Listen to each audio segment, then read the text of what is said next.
All right, y'all, welcome to my tutorial. This is one of my first, man. I'm doing it on my son.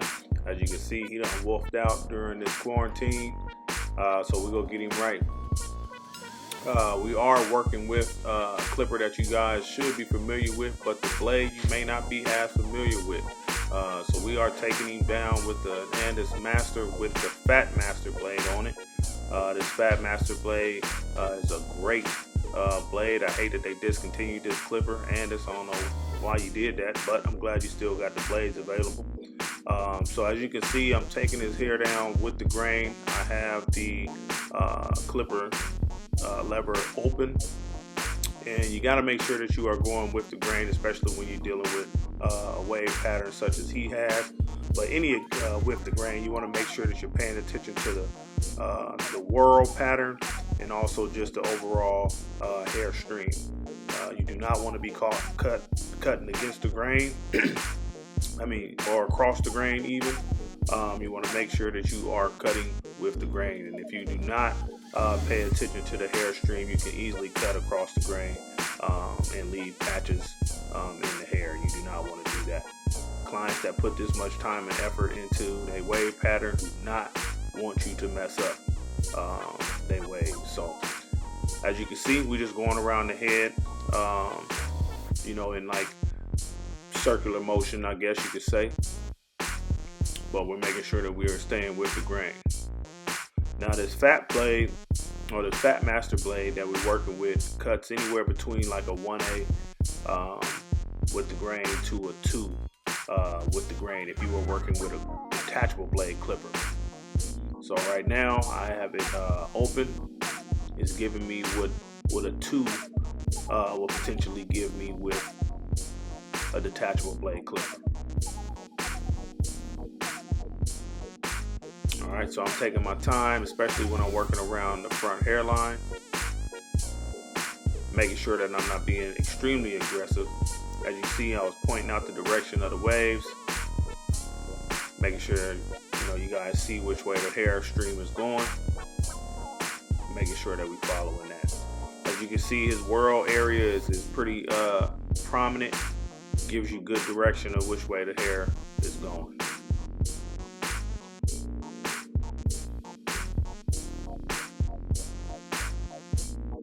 Alright, he pretty well grown out. I think he put about a month, maybe a month and a half, something like 6 weeks into his wolfing.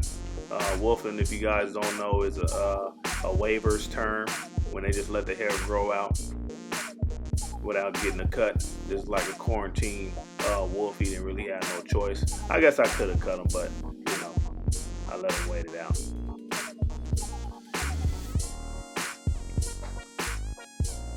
Alright, one thing to pay attention to as well is that a lot of people, when they grow out their hair patterns like such, they can have different divots and different growths in their head that you should pay attention to as well. Any haircut that you do, honestly, you should be paying attention to that, but even more so with this particular haircut. Reason being is you don't want to have a lot of hollow spots. As you can look towards the top of his head on the right side, it looks like it's a little bit light, but honestly with his, it's just a matter of brushing it in the right direction in that little light area filling, as you can see when we go further with the haircut. Cool thing about wolfing, man, is that it gives you an opportunity for that hairline to grow out really good. When you're getting haircuts repeatedly, you're getting lined up repeatedly. Those folks that come into the shop and get cut every week, I don't care how good of a barber you are, unless you're only using a razor, it's very, very hard to maintain a good lineup as far as placement goes. If you're doing every week, man, you're gonna make up for you're gonna take away some hair, and that's ultimately what people are making up for when they are doing all these different enhancements and things like that, because there's absolutely no way that you can cut someone's hair every week unless you use a razor only, that you can maintain a good placement for a hairline over time. So he grew his out, like I said, for about 6 weeks. As you can see where I'm brushing it at, what I was telling you about that lighter area, that you can see, you brush the hair into place, it fills right in. All right, so we gonna work on this back area now. Going into his taper, we just gonna do a basic mid taper. Working with the cordless master now. As you can see through this haircut, I will not be using any guards. There's no need to use any guards. Guards are, they're definitely a helper, but it's not a necessity all the time. All right, so right now I'm just working with the Andis Master close.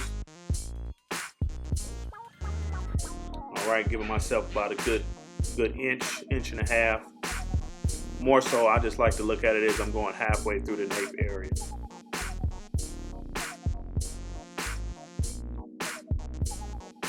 All right, always making sure that you got a brush or a comb so you getting that excess hair out the way.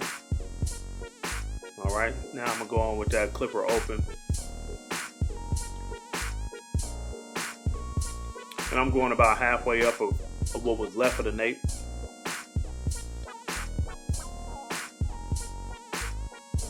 Again, if this was in slow motion, you would see that I am not doing a lot of what we call flicking of the wrist. I really advise, young barbers to stay away from that. There's been a lot of tutorials out there and just a lot of videos and whatnot. People being very, very extreme with the flick of the wrist. And, young barbers are getting the idea that that's the way you're supposed to cut hair.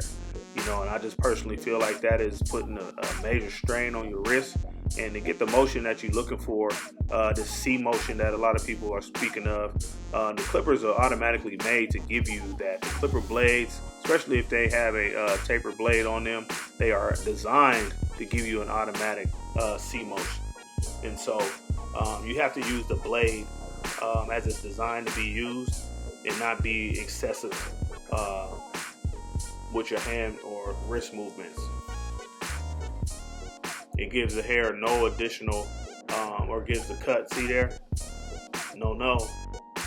Use your fingers and your thumb. That there? No, not wrist. Fingers and thumb action.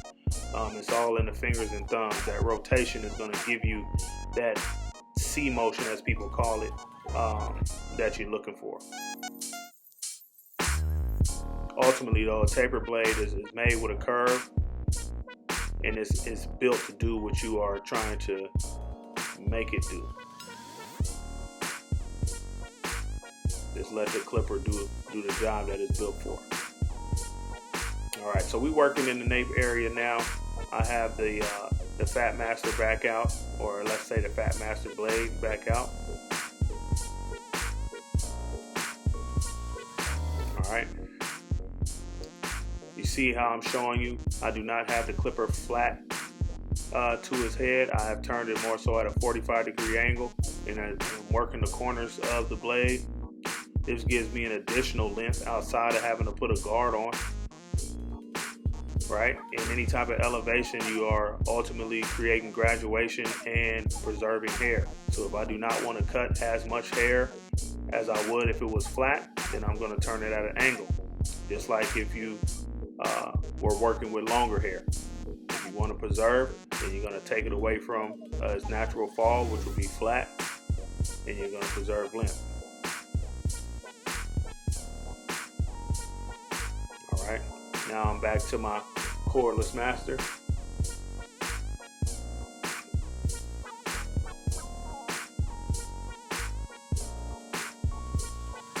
And I'm going in with the clipper halfway on his halfway adjustment. All right, you can see how that line just melted away. Very, very easy. All right. Now I'm going back open with it. Always following my process, going back through. All right, so I know that I went clipper close. I know that I went clipper open. Right, and I know I went with the 2, or let's just say I went with the Fat Master close right above, equivalent to a 2 if I had a detachable clipper. All right, and we're finishing that blend out.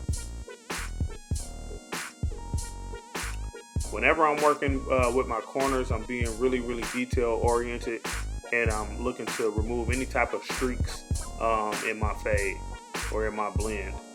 I'm never using corners just for the sake of using corners. It's always about detail. It's always about removing streaks in the blend.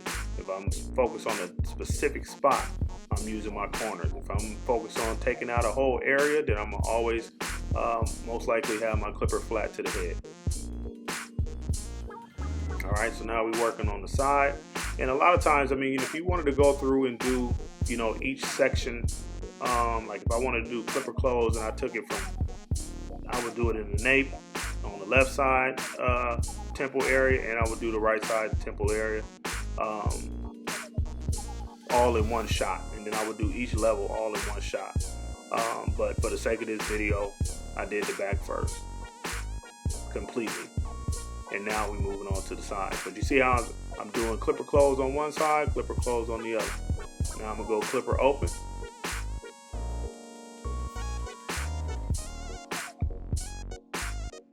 Only going up about a quarter inch, between a quarter inch and a half inch, something like 3/8. All depending on how high or how low you want to take the fade. We just doing, or take the taper. We're just doing a mid taper here. Nothing too high. Don't want to cut up into his wave pattern. All right. So you see how I'm using my chair to my advantage, going from one side to the other. All right. Now I'm going in with the Fat Master open. Man, I love that Fat Master blade, man. Fat Master blade is one of the best blades that Andis ever put out. I just hate I didn't ever get a hold of the actual clipper itself.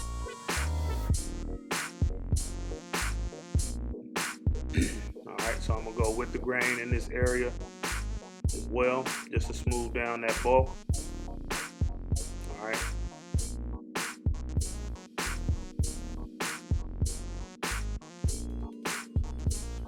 Again, just being very strategic when I'm using my corners. And you see how that's just blending in beautifully.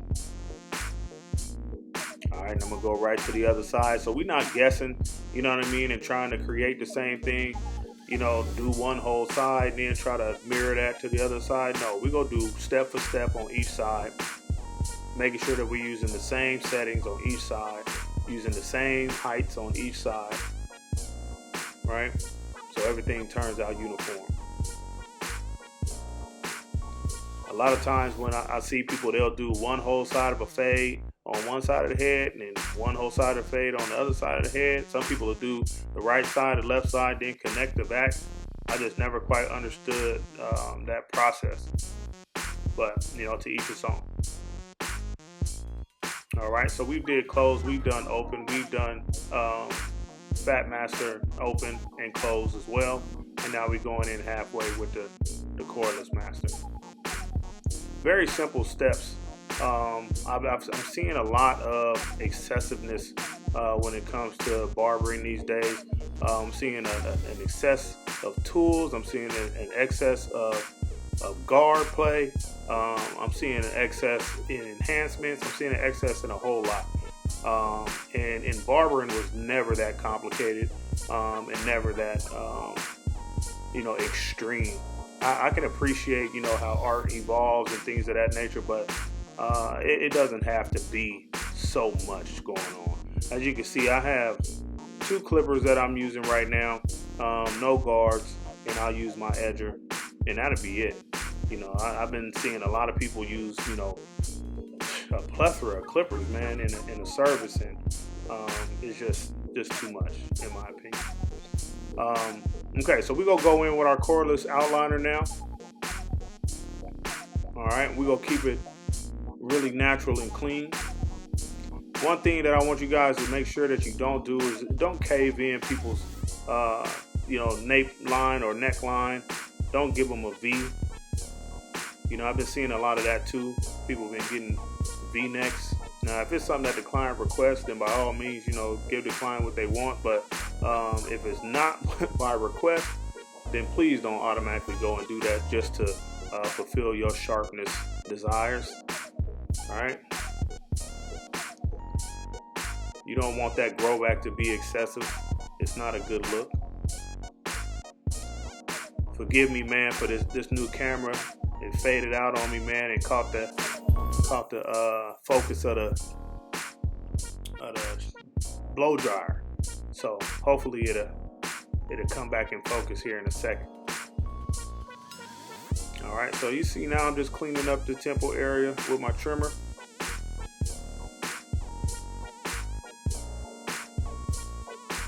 All right, cleaning up that sideburn area.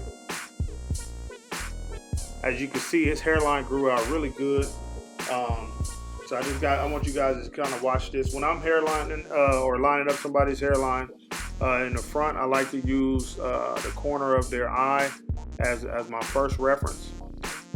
If they don't support that, you know, say for instance is much further out than the corner of their eye, then I just use the natural line.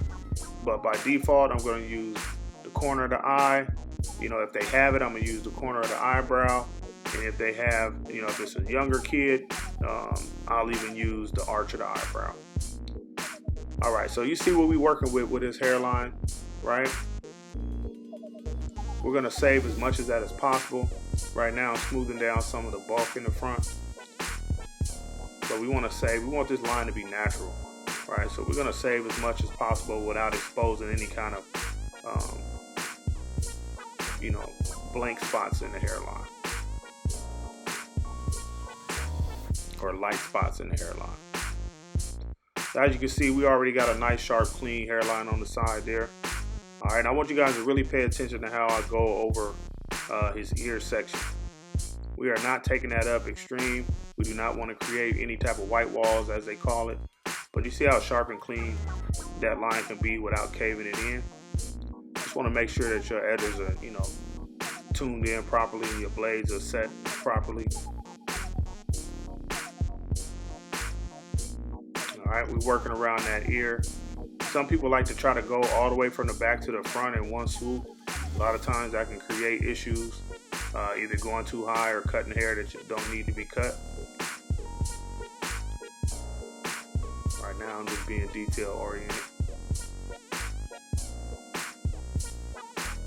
All right, so you see how clean it is. You shouldn't see a big line around the side of the ear or the top of the ear. That's what I mean by white walling. We don't need that. We just want it to be clean. As you can see, again, I'm using the angle that's coming off of his, the corner of his eye as my reference.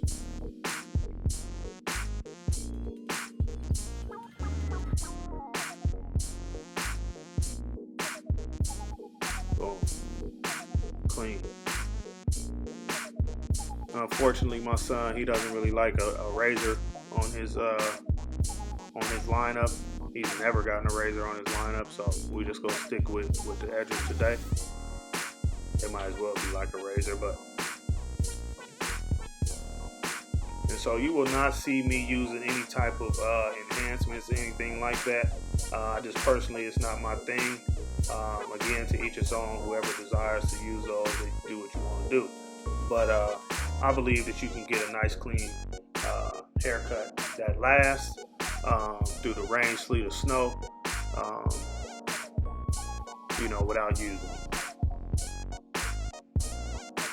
And it rains a lot in Portland, so we ain't doing it. All right, so as you can see, I want you to actually see his hairline, you know, from the front. I want you guys to see how I turn this into magic.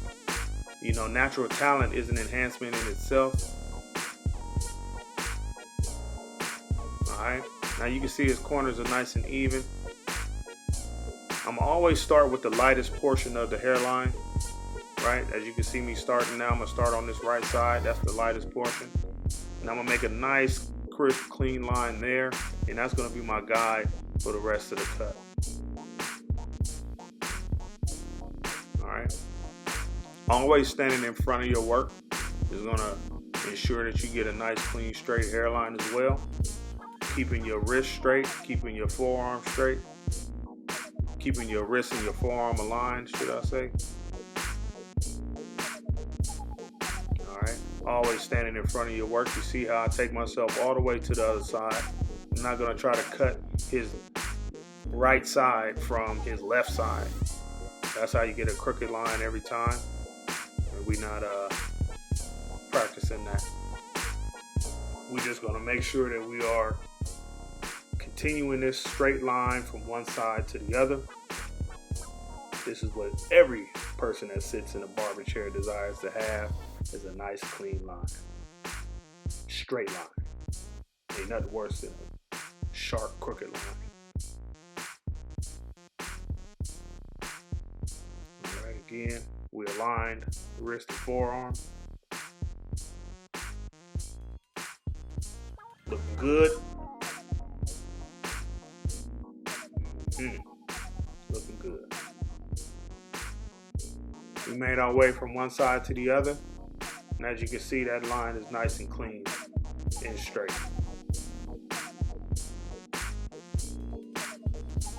Always gonna brush it down. Make sure we want evenness across the front hairline as far as the density of the hair. So right now I'm just doing a little trimmer over comb to make sure that that density in that front hairline is the same.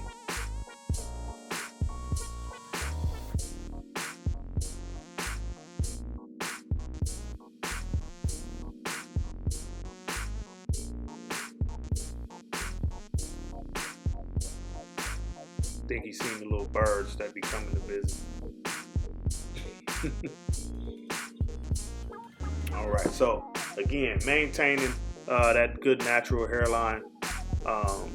You know, this would be that step when a lot of people would be like, okay, the haircut's done, and then they show you the finished picture, man, and it's black as hell on the hairline. We're not gonna do that for you today.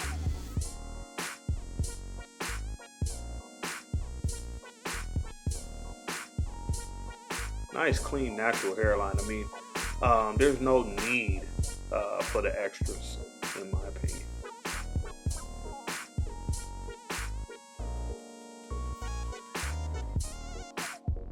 All right. And right now, what I'm doing is just a skimming technique. You know, just knocking down any extras that may be standing up. You got to be really careful when you're doing this too. You do not want to catch the crest of one of those waves. They'll put a hole in the whole little wave connection, and wavers don't like that. All right, so as you can see, man, this is looking good. I'm gonna go ahead and finish cleaning my son's face up. But for the most part, you see what's happening with this haircut. You know, didn't have to do a whole lot. Like if I went in and hit him with the razor right now, ooh-wee, it would pop like corn, or pop like tarts, or pop like rocks, however. But, okay, cleaning him up, being careful with this. You can see he's very at ease. He's not jumping. He's not tightening up his jaw. That means the clippers are not biting him. Right. There's zero gap, just right.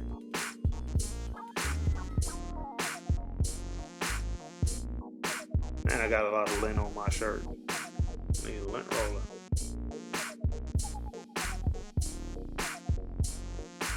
All right. So cleaning him up there. Like I said, we are done with the cut, man. I hope that you guys enjoyed this cut. This is actually my very first video, man. I just went and invested in a camera. Got this good old Canon M50. I really like the quality of the camera. I'm still learning some different things about it. I plan to bring you some more haircut tutorials here soon. Again, man, sometimes less is more. I really enjoy working with that cordless master, and also with the master with the fat blade on there, the fat master blade on there. Great combination. And then of course the Andis outliner is amazing as well. What I also noticed, man, is that I don't see people using, you know, people kind of use the same clippers, and they give tutorials with the same clippers. me myself, I cut with anything, you know, and then I'm gonna do a tutorial with all of them. But for right now, I'm going with the Masters. All right. So cleaning the young man up. Hopefully you guys like what you got out of this tutorial here. Nice, clean, you know, real basic mid taper on the sides and the back, wave length haircut with the Fat Masters. All right, no guards. Look, man, no guards. All right, nice, clean, simple, no extras.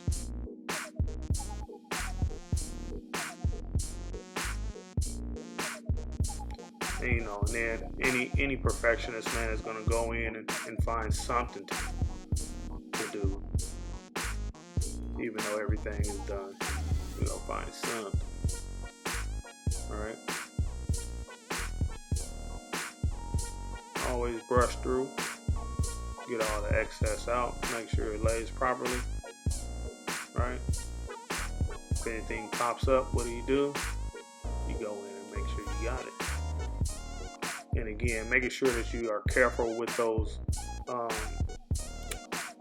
crest of the waves, the top portion of the waves. You don't want to catch that and end up with a disconnection. Wavers don't like that.